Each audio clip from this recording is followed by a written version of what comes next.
Hello friends, जय हिंद। मेरा नाम है दीपक भट्ट। मैंने बीटेक बायोटेक्नोलॉजी किया है from RR institute of modern technology. मैं गुरुकुली स्कूल पे पढ़ाता हूँ बायोटेक्नोलॉजी। प्लीज़ ये वीडियोस देखिए। ये वीडियोस काफ़ी इंपॉर्टेंट हैं जो मैं बनाऊंगा या बना रहा हूँ। ये उन लोगों के लिए काफ़ी इंपॉर्टेंट वीडियोस हैं जो या तो बीटेक कर रहे हैं बायोटेक्नोलॉजी से, बीएससी कर रहे हैं बायोटेक्नोलॉजी से, एमएससी माइक्रोबायोलॉजी से कर रहे हैं, या लाइफ साइंस से किसी भी ब्रांच से कोई कोर्स कर रहे हैं, या फिर गेट या नेट की तैयारी कर रहे हैं। उनके लिए काफ़ी इंपॉर्टेंट वीडियोस हैं। और अगर आप बायोटेक्नोलॉजी के बारे में कुछ जानना चाहते हैं, थोड़ा बहुत भी जानना चाहते हैं, तो ये चैनल में जो वीडियोस मैं डाल रहा हूँ गुरुकुली स्कूल चैनल पे, वो आप देख सकते हैं। और चूंकि ये कोविड-19 का दौर है तो लोगों को बेसिक ज्ञान जरूर होना चाहिए बायोटेक्नोलॉजी का, इसीलिए इन वीडियोस को ज़्यादा से ज़्यादा देखें और शेयर करें। क्योंकि इस समय कोचिंग इंस्टीट्यूट्स और स्कूल्स भी बंद हैं, तो गरीब लोगों की भी मदद हो सकती है इसमें, गरीब बच्चों की मदद हो सकती है जो चाहते हैं पढ़ना इस महंगे दौर में, महंगे एजुकेशन के दौर में। तो प्लीज़ इस चैनल को सब्सक्राइब करिए और वीडियो को शेयर करिए। जय हिंद। चलिए, पहला लेसन हम स्टार्ट करते हैं जिसका नाम है इंट्रोडक्शन। आज हम इंट्रोडक्शन लेंगे बेसिक बायोटेक्नोलॉजी का, कि आखिर बायोटेक्नोलॉजी है क्या और आखिर बायोटेक्नोलॉजी में होता क्या है और किस तरह से ये बायोटेक्नोलॉजी आगे आगे जाते हुए डेवलप करी है इंडिया में भी और पूरे वर्ल्ड में। चलिए हम आगे बढ़ते हैं। सबसे पहले हम बात करेंगे डेफिनेशन ऑफ बायोटेक्नोलॉजी की। ठीक है, the term biotechnology was coined by Karl Ereky. Karl Ereky ने इसको जो कॉइन किया था, ये हंगेरियन इंजीनियर हैं ये 1917 में। According to him, biotechnology is defined as the all lines of works by which products are produced from the raw material with the aid of living things. ठीक है, ये वो सारे कार्य हैं जिसके थ्रू जो रॉ मटेरियल है वो प्रोड्यूस किया जाता है। किससे? जीवित प्राणियों से, लिविंग थिंग से।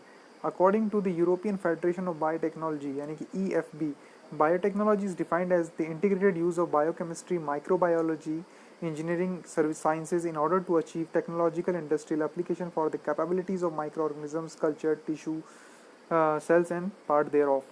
ठीक है, यूरोपियन फेडरेशन ऑफ बायोटेक्नोलॉजी कहता है कि बायोटेक्नोलॉजी डिफाइन किया जाता है एज एन इंटीग्रेटेड, एक सामूहिक यूज ऑफ बायोकेमिस्ट्री, माइक्रोबायोलॉजी और इंजीनियरिंग, जिससे हमें अचीव करना है industrial application and capabilities of micro organisms, culture, tissue, cells and part thereof. ठीक है, ये है इंपॉर्टेंट थिंग हमारी बायोटेक्नोलॉजी का। नेक्स्ट हम आगे बढ़ेंगे। नेक्स्ट हम बात करें कि जापानीज बायोटेक्नोलॉजिस्ट क्या कहते हैं। According to the Japanese biotechnologist, biotechnology is defined as the technology using biological phenomenon for copying and manufacturing various kinds of substances.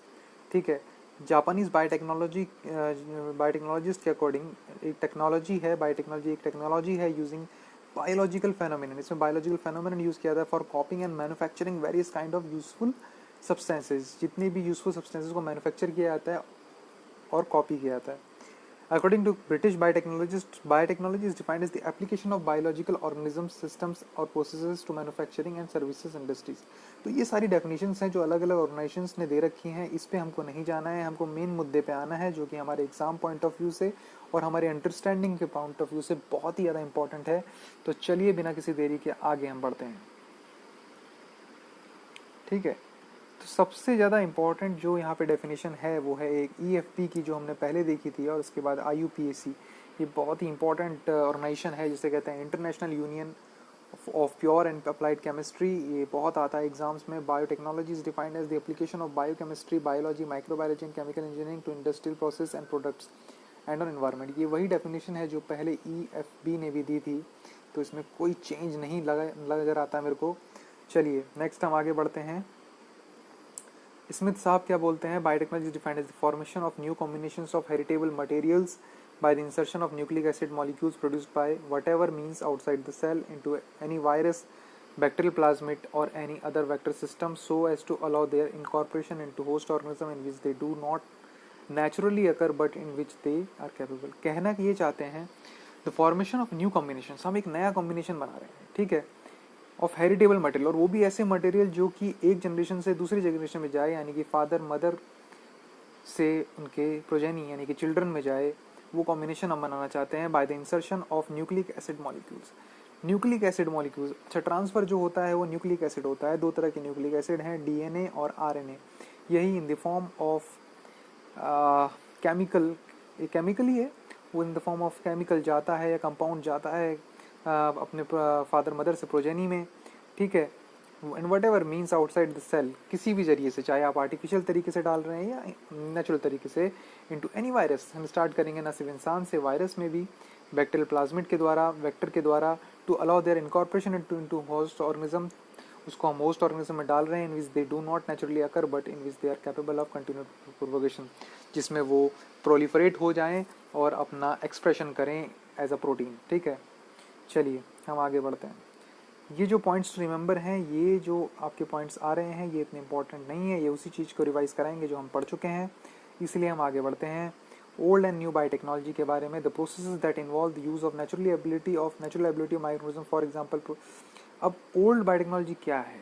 जो हमारे पुराने नाना नानी के टाइम के जो प्रोसेसेस हैं जिसको हम यूज़ करते हैं डेली लाइफ में, जैसे कि दूध से दही बनाना फर्मेंटेशन के द्वारा, ठीक है, रात को आटा गूंद देना और फर्मेंटेशन के द्वारा bread banana, the production of vinegar from molasses, ठीक है, विनेगर बनाना, सिरका बनाना, ब्रूइंग, ठीक है, शराब बनाना, बेकिंग कंस्टिट्यूट, बेकिंग जैसे हम ब्रेड वगैरह बनाते हैं और आपके बिस्किट्स वगैरह बनाते हैं, तो वो भी हम बना सकते हैं जिस टेक्नोलॉजी से, उसे ओल्ड बायोटेक्नोलॉजी कहते हैं। इट मीन्स कि बायोटेक्नोलॉजी तो पहले से चल रही थी, लेकिन अब जो बायोटेक्नोलॉजी है वो नई बायोटेक्नोलॉजी है, उसका एक नए दौर का उपयोग किया जा रहा है, उसे कहते हैं new biotechnology. The fermentation process, the preservation techniques that are used to preserve human bodies, mummy जो इजिप्ट में दफनाई जाती थी, प्रिजर्व की जाती थी, वो भी एक बायोटेक्नोलॉजी है, बट वो ओल्ड बायोटेक्नोलॉजी है, which is known as mummification. The production of yoghurt, वही जो मैं बात कर रहा था, वही सब चीज़ें ओल्ड बायोटेक्नोलॉजी हैं। 1920 में चियाम वीजमैन और ने क्लोस्ट्रीडियम एसिटोब्यूटेलिकम को यूज़ किया था to produce acetone and butanol. ये दो केमिकल कंपाउंड्स हैं, इनको बनाया था इन्होंने फ्रॉम स्टार्च से निकाला था, ठीक है। Acetone was used in the production of explosive. World war 2 में बड़ा काम आया था, इस एसीटोन से हम लोगों ने एक्सप्लोजिव्स बनाए थे, ठीक है। चलिए अब हम आगे बढ़ते हैं। अच्छा, सिर्फ वर्ल्ड वॉर 1 तक ही सीमित नहीं रहा। ड्यूरिंग 1940s वर्ल्ड वॉर 2 में भी there was a large scale production of penicillin from Penicillium notatum by Alexander Fleming. ये बहुत क्वेश्चन आता है, पेनिसिलिन कंपाउंड का प्रोडक्शन हुआ था फ्रॉम पेनिसिलिन नोटाटम, ये एक फंजाई है जिसके द्वारा हुआ था, which gave birth to an era of antibiotic production. और ये काफ़ी काम आया था, एंटीबायोटिक है जो घायल होते थे वर्ल्ड वॉर 2 में, जो फौजी उनका ट्रीटमेंट करने के लिए नर्सेज और डॉक्टर्स यूज़ करते थे इसको। The major breakthrough in the field of biotechnology was during the period of 1970 and 1980 के टाइम पे जो था, बहुत ही इंपॉर्टेंट ब्रेक थ्रू आया when recombinant DNA technology was discovered. RDNA technology इस्तेमाल की गई, विच रिवोल्यूशनाइज, जिसने कि एक नई क्रांति ला दी in the advancement of the field of biotechnology and marked an era of modern biotechnology. और ये जो आरडीएनए टेक्नोलॉजी यहाँ से विस्फोट हुई, वहाँ से मॉडर्न बायोटेक्नोलॉजी का एक नया दौर शुरू हुआ। The processes that involve the use of RDNA technology and other modern techniques for the production of genetically modified microbes, ठीक है।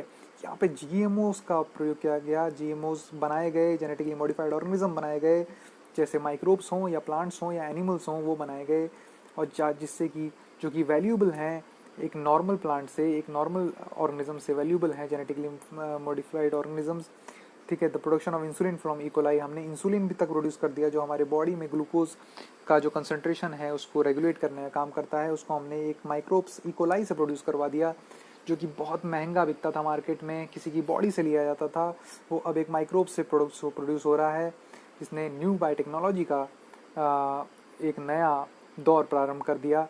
The differences between the old and new biotechnology को जो हम सम अप करेंगे वो है नीचे, ठीक है।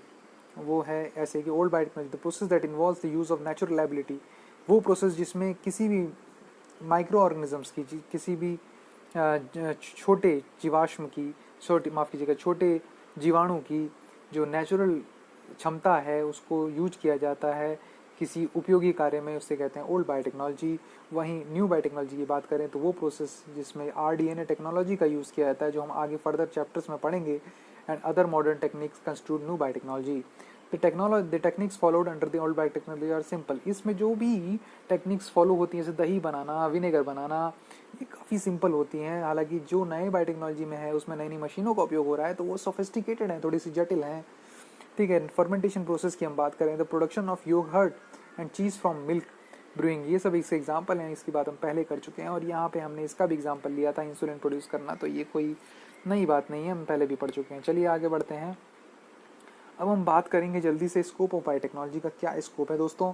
देखिए, बायोटेक्नोलॉजी एक बेहतरीन सब्जेक्ट है। अगर कोई स्टूडेंट अगर इंटरेस्टेड है रिसर्च में, रिसर्च एंड डेवलपमेंट में अगर इंटरेस्टेड है, और हेल्थ केयर वगैरह में, फार्मास्यूटिकल में, अगर फार्मास्यूटिकल रिसर्च में अगर इंटरेस्टेड है, तो स्कोप ऑफ बायोटेक्नोलॉजी बहुत ज़्यादा है। लेकिन अगर कोई बंदा इंटरेस्टेड नहीं है रिसर्च में, तो बायोटेक्नोलॉजी वहाँ पे उसको इतना स्कोप नहीं देती है।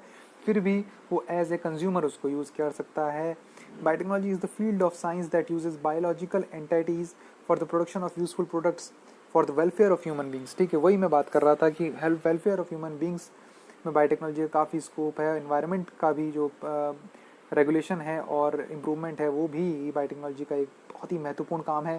It is an emerging field and has made remarkable contribution. इसने बनाया है, एक इमर्जिंग फील्ड है।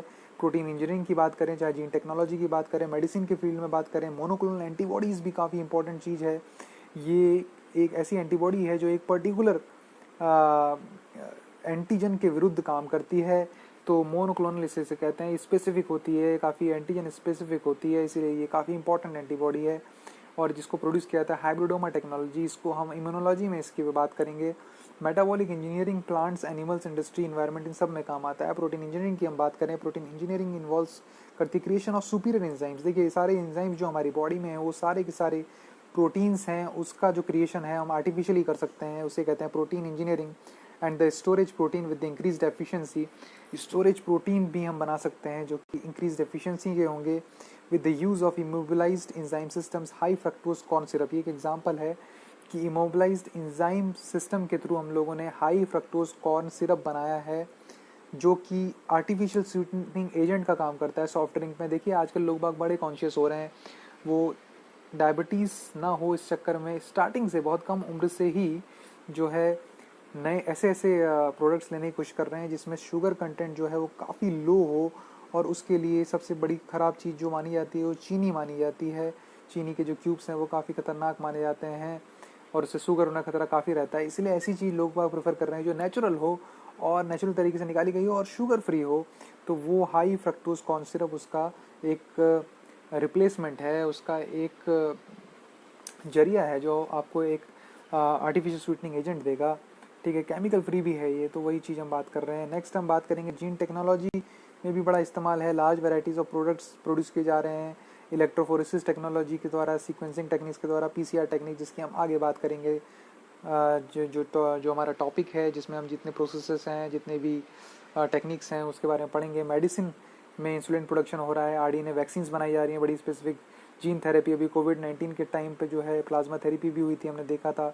इंटरफेरॉन से, जो कि कैंसर में काफ़ी उपयोगी हैं। डीएनए फिंगरप्रिंटिंग क्रिमिनल को पकड़ने में काफ़ी इंपॉर्टेंट है।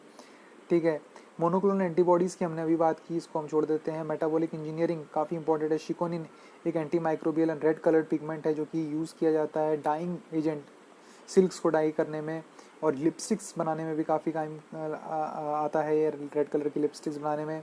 और सॉफ्ट भी होता है, इसीलिए काफ़ी इजीली ये लिपस्टिक बनाने का काम आता है। इस produce commercially with the help of bioreactor. Bioreactor एक ऐसा प्लांट है जिसमें हम काफ़ी ज़्यादा भारी मात्रा में हम किसी भी छोटे से प्रोडक्ट को बना सकते हैं भारी संख्या में। प्लांट्स की हम बात करें, स्ट्रेस टॉलरेंट प्लांट्स बढ़ाए जा रहे हैं बायोटेक्नोलॉजी की मदद से। एम्ब्रायो रेस्क्यू हो रहा है। फ्लेवर सेवर टमाटो, देखिए पहले टमाटर आते थे, आपको पता होगा, बड़े ही कोमल इनकी खाल होती थी। नुकसान ये होता था कि इसको जब हम किसान जो है मंडी तक ले आता था तो ये बोरियों में ही दब जाते थे, कमज़ोर होते थे, काफ़ी आराम से पिचक जाते थे। पर फ्लेवर सेवर टमाटो बनाए गए with the help of biotechnology, जिनसे इनकी खाल को अच्छा खासा मोटा करा गया, जिससे कि इनकी खाल इतनी इजीली नहीं खुलती है या उधड़ती है और पिचकती है। तो इससे नुकसान भी काफ़ी कम होने लगा हमारे फार्मर्स का। तो ये काफ़ी एफिशिएंट टेक्नोलॉजीज़ आई हैं। गोल्डन राइस जो कि विटामिन ए रिच है, ठीक है, वो भी काफ़ी इंपॉर्टेंट बनाया गया है। एडिबल वैक्सीन्स बनाई गई हैं, सोमैटिक हाइब्रिड्स बनाए गए हैं। पॉलीहाइड्रोक्सीब्यूटरेट PHB, molecular farming, germplasm conservation हो रहा है। जर्मप्लाज्म कंजर्वेशन वो तरीका है जिससे हम अच्छे अच्छे जीन्स को हम लोग कंजर्व कर सकते हैं ताकि हम उसको फ्यूचर में अच्छी इम्प्रूव वैराइटीज़ बनाने में उपयोग कर सकें। चलिए आगे बढ़ते हैं। आगे इसका उपयोग देखते हैं हम लोग एनिमल्स में। देखिए, टिश्यू प्लाज्मिनोजन एक्टिवेटर है, ठीक है। और एरिथ्रोपोइटिन है, जो कि एरिथ्रोपोइटिन वो प्रोटीन्स हैं जो कि हमारे किडनी से निकाले जाते हैं और जो कि काफ़ी इंपॉर्टेंट होते हैं आरबीसी प्रोडक्शन में। स्टेम सेल टेक्नोलॉजी है, ठीक है। और प्लाज्मिनोजन वो चीज़ होते हैं, वो ऐसे प्रोटीन होते हैं जो कि डिसोल्यूशन ऑफ क्लॉट, जब हमें चोट लगती है तो एक क्लॉट हम लोग का बन जाता है, उसको डिसॉल्व करते हैं ये। तो इसका भी काफ़ी ज़्यादा महत्व है बायोटेक्नोलॉजी में। In vitro fertilisation, embryo transfer and transgenic animals आपको पता ही होगा, आर्टिफिशियल एनिमल्स प्रोड्यूस किए जाते हैं। जो इंडस्ट्रीज़ की बात करें तो इंडस्ट्री में एंटीबायोटिक्स बनाए जा रहे हैं, सिंगल सेल प्रोटीन जो कि हाईली एनरिच्ड प्रोटीन्स होते हैं और जो स्पेस में एस्ट्रोनॉमर्स के द्वारा यूज़ किए जाते हैं, क्योंकि वो लोग खाना तो लेकर नहीं जा सकते स्पेस में, क्योंकि वो खाना भी उड़ जाएगा, इसलिए वो थोड़ा थोड़ा अमाउंट में सिंगल सेल प्रोटीन या माइक्रो ऑर्गेनिजम्स हैं वो लेके जाते हैं। वो कम अमाउंट में होते हैं, उनका मास तो कम होता है, लेकिन उसमें प्रोटीन की संख्या, प्रोटीन की मात्रा उतनी ही होती है जितना कि एक नॉर्मल खाने में या दूध में होती है। बायोफ्यूल्स प्रोड्यूस किए जा रहे हैं, जेट्रोफा नाम का एक प्लांट आपने सुना होगा, उससे बायोफ्यूल्स प्रोड्यूस किए जा रहे हैं। Steroids and other pharmaceutical drugs बनाई जा रही हैं। इन्वायरमेंट में भी काफ़ी इंप्रूवमेंट किया जा रहा है with the help of biotechnology. Biodiversity conservation हो रहा है, रिस्टोरेशन ऑफ डिग्रेडेड लैंड्स हो रहा है, development of stress tolerant species बनाई जा रही हैं। माइकोरिजा आपको पता होगा, एक सिम्बायोटिक एसोसिएशन है between the fungi mycorrhiza as well as the root nodules of the leguminous plants, ठीक है। Conservation of species, bioremediation में, बायो सेंसर्स बनाने में, बायो चिप्स बनाने में, biocontrol agents, biopesticides बनाए जा रहे हैं जो कि इन्वायरमेंट को कम पॉल्यूटेड कर रहे हैं और ज़्यादा एफिशिएंट हैं as compared to the chemical fertilisers. Next हम फटाफट बात कर लेते हैं, पहला लेक्चर है इसीलिए हम ज़्यादा बहुत डेप्थ में नहीं जाएंगे, पर उन चीज़ों को ज़रूर पकड़ेंगे जो आपको एक मोटा सा एक अनुभव करा दें कि हम आगे क्या करने वाले हैं। जीन टेक्नोलॉजी की बात करें, recombinant DNA technology forms the backbone of the biotechnology. RDNA technology, मैंने जैसे भी कहा था, पहले भी कहा था कि ये न्यू बायोटेक्नोलॉजी का एक तगड़ा रिवोल्यूशनाइज करने वाला एक सिस्टम पैदा हुआ, ठीक है, for the production of wide range of products. Moreover the techniques such as electrophoresis, sequencing techniques and polymerase chain reaction are commonly used by the researchers gene technology में। इसका हम आगे इसके बारे में पढ़ेंगे। चलिए, मेडिसिन के फील्ड में तो इसका तगड़ा उपयोग है ही। Biotechnology has played a pivotal role in the production of insulin, पहले भी हमने पढ़ा था। देन उसके बाद हम बात करें मोनोक्लोनल एंटीबॉडीज़ की, जो कि हाइब्रिडोमा टेक्नोलॉजी से बनाई जाती हैं। बायोटेक्नोलॉजी की हम बात करें, has played a great role in the production of monoclonal antibodies which has used in the diagnosis, prevention and treatment of various diseases जैसे कि hepatitis B.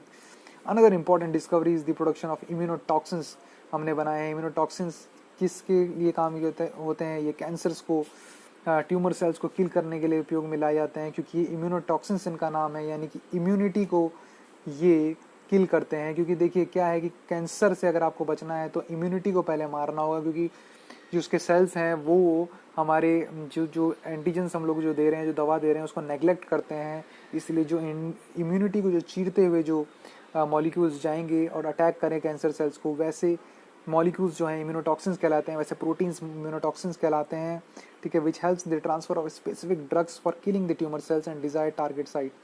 The detection of the presence of viruses animals and plants has been possible. इसके through, immunotoxins के through जो है detection and presence of viruses in the animals, ये भी detect करना possible हुआ है। नेक्स्ट हम बात करेंगे अगले टॉपिक की, ठीक है, तो ये है मेटाबॉलिक इंजीनियरिंग। मेटाबॉलिक इंजीनियरिंग की हम बात करें कि कोई भी जो माइक्रोब है वो उसके बॉडी में जो रिएक्शन होता है, उसके सेल में जो रिएक्शन होता है, उसमें बाई प्रोडक्ट्स भी पैदा होते हैं जिसे मेटाबोलाइट्स कहलाते हैं। वो मेटाबोलाइट्स काफ़ी यूज़फुल होते हैं। असल हम बात करें तो एंटीबायोटिक्स जितने हैं वो सब मेटाबोलाइट्स ही हैं। तो एक एग्जांपल मैंने बोला था, शिकोनिन जो है वो लिपस्टिक्स बनाने के काम आता है, ये एग्जांपल हम दे चुके हैं। नेक्स्ट हम बात करें प्लांट्स में कैसे ये काम आ रहा है। प्लांट्स में भी बहुत ही इंपॉर्टेंट है ये इस पर भी हम बात कर रहे हैं। फ्लेवर से टमाटो हमने बात की थी, गोल्डन राइस हमने बात कर ली थी। इंडस्ट्री में भी हमने बात किया था, एंटीबायोटिक्स जैसे स्ट्रेप्टोमाइसिन बनाने के काम में आ रहा है, इंजाइम्स बनाने के काम में आ रहा है, जैसे लाइपेज हैं। सिंगल सेल प्रोटीन की मैंने बात की थी जो एस्ट्रोनॉमर्स ले जाते हैं। बायोफ्यूल्स की हम बात की थी। ये सब हम बातें कर चुके हैं, फिर भी हम एक मोटा इसको लेके चल रहे हैं ताकि आगे जाके हमें कोई दिक्कत ना हो। चलिए, ये इन्वायरमेंट में भी हमने देखा था, माइकोरिजा हमने बताया था, सिम्बायोटिक एसोसिएशन है। तो ये जो चीज़ें हैं काफ़ी इम्पोर्टेंट हैं। इसके बाद हम अगले लेक्चर में देखेंगे कि बायोटेक्नोलॉजी इन इंडिया, किस तरह से बायोटेक्नोलॉजी का स्कोप इंडिया में है और क्या क्या सरकार ने जो है ऑर्गेनाइजेशन बनाए हैं ताकि बायोटेक्नोलॉजी को प्रमोट किया जा सके। चलिए दोस्तों, आज के लिए इतना ही रखते हैं, मिलेंगे अब अगले लेक्चर में। So thank you very much.